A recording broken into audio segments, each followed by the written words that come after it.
Hi YouTube, welcome to another installment of the Dragon Species series. Today we're going to be talking about the orange dragons. The orange dragons originate on the star world of Arcturus. Arcturus is in the Boost constellation. They are the dragons that are associated with joy, creativity, expression, and they oversee the template of human evolution and consciousness. Their energy practice, much like the red ones, is again with the Kundalini energy.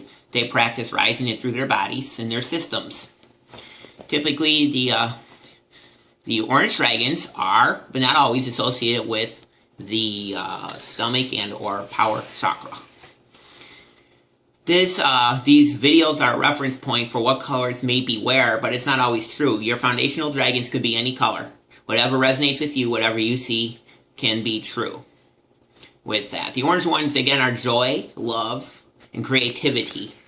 And they will often come when called upon, but again, one must establish a trust relationship with them, as this species has a tendency to take many eons and years to establish trust with the given human that they have chosen to work with in their lifetimes. The next dragon that I'll talk about is the yellow dragon. Typically, the yellow dragon is associated with the sun, or the sun dragon. The yellow dragon typically comes from the sun. Yes, I know that's a stretch because typically we think of the sun being too hot to live on, but there is surfaces of the sun that is not in this dimensional reality that can be lived upon in higher dimensional worlds. But the dragon is associated, the yellow is associated with the sun dragon. And typically they are associated with the stomach or power chakra, as well as the navel, as the sacral chakra.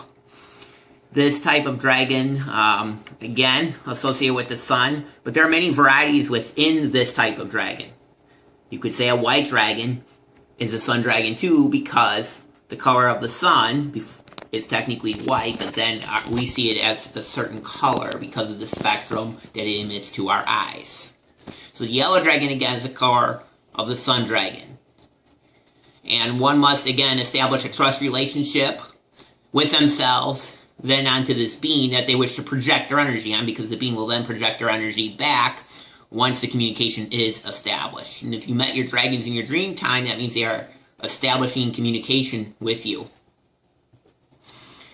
Most of us on Earth have a guardian dragon that we don't necessarily know about, but they are assigned to us from the time of birth up until our sufficient Taurus field or our lifeline or timeline on Earth is done.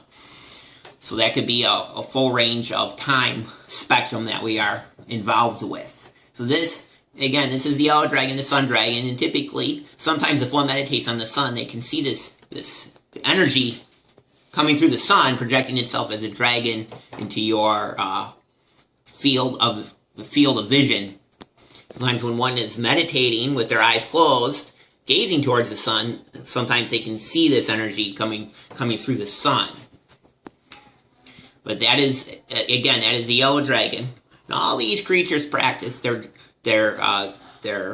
energetic practice happens to be holding the Kundalini energy, or the energy of life, which is fire. And then the next dragon that we're going to go into, and the final one for this video is going to be the one of the green dragon. The green dragon is typically associated with the heart chakra, love. It's also associated with the earth, since the earth's colors are green and blue. Now, the green dragon is one of the most, from my own experiences, outgoing dragon.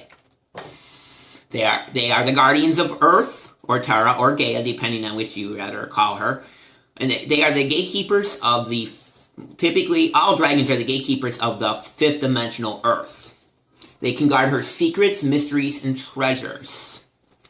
Of all these dragons, the green dragon is most likely to want to start communication with you, although this is not always true with the green dragon. But the green dragon emits a sparkly, very fiery green dragon.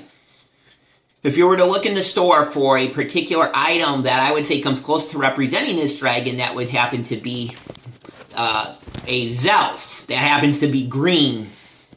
I think that's the best reference would be the Flaming Zelf, right from at the moment with the green on it. If one's looking for that type of thing. Also, with the green dragon, they're usually very outgoing. They're very, very friendly.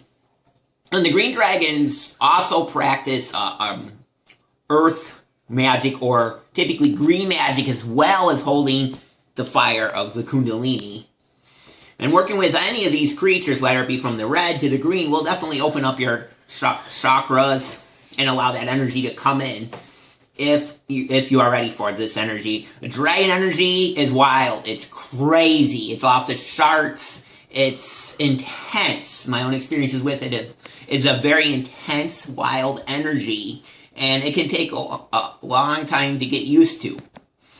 Also, if one wants to put a dragon statue in the bedroom, it's not advisable, because that would keep one up at night, because the dragon energy is so powerful that it's hard for a person to sleep within the presence of a dragon being in their bedroom. Typically, the best place to put a dragon is the kitchen. But the green dragon, definitely, again, it's a flamey green from my own experiences with them. And they usually reside on the fifth dimensional Earth. Again, guarding her secrets, mysteries, treasures, and jewels. And a lot of these dragons you will find with crystal colors. As I mentioned in an earlier video, you can use a crystal as a reference point for them if this helps in one's meditations or dream time work. If one encounters a green dragon, they don't necessarily look for you, and all of these creatures they take a while to gain your trust with and work with, unless you are definitely ready to take the step to meet any one of these dragons. That is all for today. I hope you all are enjoying this series of videos on the dragon species, and we're going to continue it in our next video. See you next time. Bye.